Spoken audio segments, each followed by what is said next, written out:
My brother got me kicked out of the house so he could use my room as a game room, and now, years later, after discovering that I bought my own house, my parents are demanding that I give it to him. When I was younger, I lived with my mom, my stepdad, and my younger half-brother. My brother was always their favorite because my mom hated seeing me as I reminded her of my dad, whom she had cheated on, and for some reason, she blamed me for it. I was often ignored and left out. For years, I tried to ignore this and get by. But the situation became unbearable when I was about 14 years old. My brother was spoiled and always got what he wanted. He was really into video games, and over time, he started complaining that the house didn't have enough space for him to have his own game room, something he had seen somewhere and now wanted. My parents then started hinting that I should leave the house so my brother could use my room as his game room.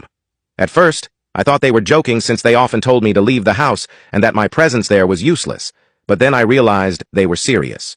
They began pressuring me to leave, saying that I was practically an adult, and it was time to move on. I told them that I wasn't even old enough to have a job yet, had nowhere to go, and was far from being an adult. But as time passed, they decided it was time for me to go, and one day I came home from school to find all my belongings thrown on the sidewalk. It was incredibly tough. I had to go from shelter to shelter until an angel appeared and adopted me. She was a police officer who lived near the shelter where I stayed the most, and we got to know each other.